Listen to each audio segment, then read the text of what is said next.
Hello everybody, this is Dr. Kishore, General and Emergency Physician. So ఈ వీడియోలో మనం rabies గురించి మాట్లాడదాం, డాగ్ బైట్ గురించి. సో ఎస్పెషలీ ఈ మధ్యకాలంలో చాలా ఫోబియా ఉంది. ఈవెన్ పెట్ డాగ్స్ మీద కూడా వాళ్ళు డౌట్ పడతా ఉన్నారు, భయపడతా ఉన్నారు. So I try to cover all the points, clear all your doubts. Especially ఈ 1 or 2 డేస్లో ఒక రేర్ కేస్, ఒక ఇండియన్ యూకే ఫీమేల్కి 2 చేతులు 2 కాళ్ళు కూడా తీసేశారు, బ్యాక్టీరియల్ ఇన్ఫెక్షన్ స్ప్రెడ్ అవడం వల్ల అనేది. నిజం అయితే తీసేశారు, అది డాగ్ లిక్ వల్లే. అది ఎట్లా అంటే బ్రోకెన్ స్కిన్, అంటే కాళ్ళు దగ్గర బ్రోకెన్ స్కిన్ అంటే చిన్న ఓపెన్ వూండ్ అనుకోండి. ఇప్పుడు ఫ్రిక్షన్ వల్ల చిన్న గీతలు పడితే కట్టింగ్ అప్పుడు ఏదైనా చిన్న ఉంటుంది కదా, దానివల్ల ఆ బ్యాక్టీరియా స్ప్రెడ్ అయ్యి అది ఇన్ఫెక్షన్ అయ్యి ఆమెకి తీసేశారు, కరెక్టే.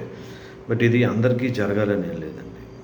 Only in people who are immune compromise systems, అంటే ఎస్పెషల్లీ స్ప్లీన్ లేకపోతుంది. స్ప్లీన్ అంటే మనకి ఏంటంటే ఇటువైపు లెఫ్ట్ సైడ్ ఒక గ్రంథి ఉంటుంది, ఓకే. సో దాని ఫంక్షన్ ఏంటి అంటే ఓల్డ్ ఆర్బీసీ ఏది ఉంటే అది డిగ్రేడ్ చేయడం.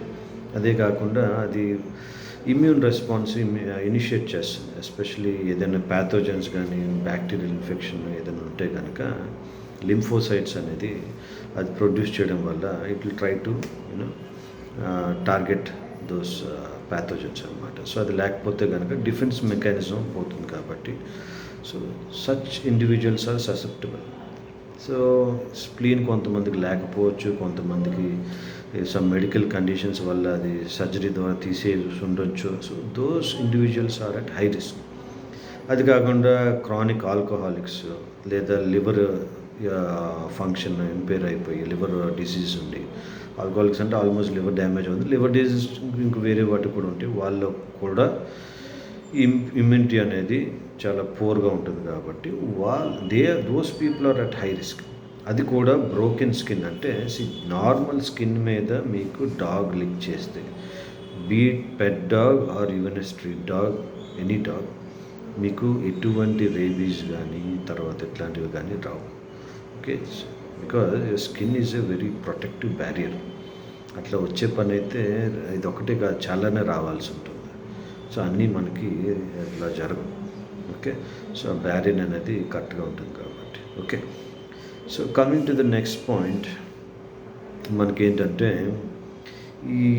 So I hope I explain ఈ ఫీమేల్ కేసులో. సో ఈ క్యాప్నోసైటోఫేజా కార్నిమోసిస్ అని, సో దట్స్ వెరీ రేర్ అండి. So even if you as doctors, అది రెండోసారి అది చెప్పడానికి కూడా అది, ఎందుకంటే అంత rare, they don't frequently come about across that. So అదేంటంటే it's an organism which is causing a sepsis. Sepsis అనేది bacterial infection. That causable the organism ఏంటంటే క్యాప్నోసైటోఫేగా కార్నిమోసిస్. సో ఇది నార్మల్గా సెలైవల్ ఉండదు, బట్ ఓన్లీ హై రిస్క్ ఇండివిజువల్స్లో మాత్రమే. So ఇది ఒకటే కాదు, ఇట్లా వేరే కూడా దే కెన్ కాజ్ ఆ సెప్సిస్ అనేది ద హై రిస్క్ ఇండివిజువల్స్లో కాజ్ చేయొచ్చు. It doesn't have to be only the bacteria which resides in saliva of dogs, like ఇప్పుడు నేను చెప్పిన. ఇప్పుడు coming to rabies, so I will try to categorize into 3 categories for your better understanding. Actually there is a classification. Low risk, first is no risk, low risk, high risk. No risk ఏంటంటే ఇందాక నేను చెప్పినట్టు మీ normal skin మీద ఎక్కడైనా dog lick చేస్తే మీకు absolutely no risk, okay. So before you take or drink anything just wash your hands, okay. Next వచ్చేసి low risk.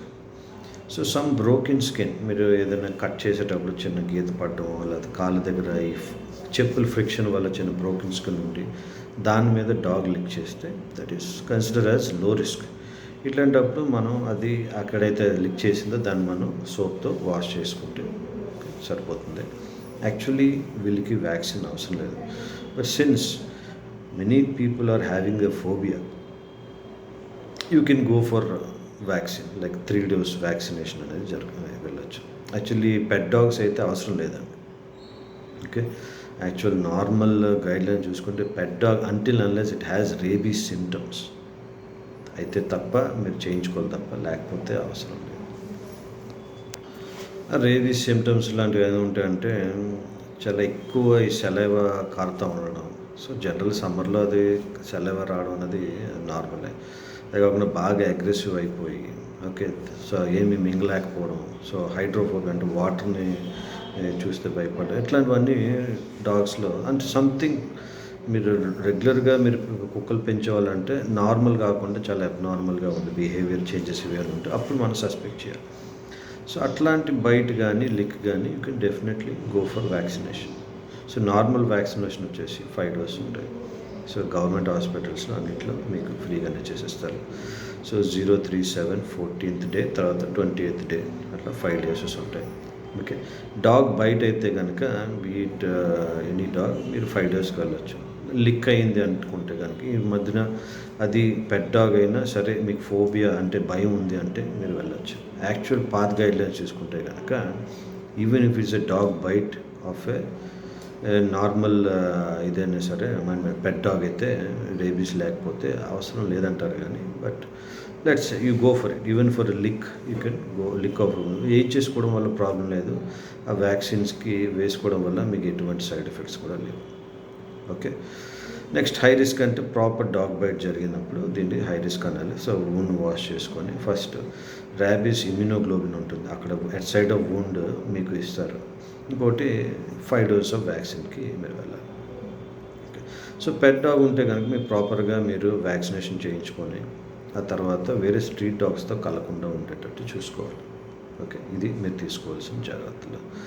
So మీరు పెద్దగా భయపడాల్సిన అవసరం లేదు. సో ఫస్ట్ థింగ్ మీరు ఉన్న లోకల్ బాడీస్ని అండ్ మీ మున్సిపాలిటీని మీరు క్వశ్చన్ చేయాల్సింది ఏంటంటే సో ఇది మీరు వాళ్ళు తీసుకోకపోయినప్పుడు మీరే ఇనిషియేటివ్ తీసి మీరు యూ హ్యావ్ టు క్వశ్చన్ వాళ్ళు ఏం చేయొచ్చు అంటే స్టెరిలైజేషన్ చేయొచ్చు. అంటే మనకి జనరల్ పాపులేషన్లో మనం చూస్తుంటాం వ్యాసెక్టమీ ట్యూబెక్టమీ అంటాం. అంటే సంతానోత్పత్తి కాకుండా మనుషుల్లోనే చేస్తున్నప్పుడు కుక్కల్లో ఎందుకు చేయకూడదు? యాక్చువల్ చేయాలి. అంతే తప్ప ఎక్కడో తెలంగాణలో 300 కుక్కల్ని ఈ విషం ఇచ్చి చంపడం అట్లాంటివి చేయకూడదు. ఓకే. మన మానవులు మనుషులు కాబట్టి అట్లాంటివి చేయకూడదు మనం. చాలా తప్పది. రైట్.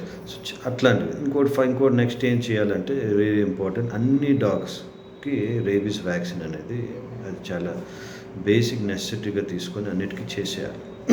ఇప్పుడు ఆస్ట్రేలియా లాంటి దేశం చూసుకుంటే మనకన్నా పెద్ద దేశం in terms of size 6th largest మన 7th population 2.7 crores Australia. Okay. 2,72,00,000 సుమారుగా. డాగ్ పాపులేషన్ తీసుకుంటే ఇంచుమించు 75 లక్షలు. బట్ ఒక్క రేబీస్ కేసు ఉండదు. 0 రేబీస్ ఫ్రీ కంట్రీ. ఇట్లా చాలా యూరోపియన్ కంట్రీస్ కూడా ఉన్నాయి. వాళ్ళకి ఇంకా ఎక్కువ పెట్స్ ఉంటాయి. మరి రేబీసే లేదు ఎట్లా?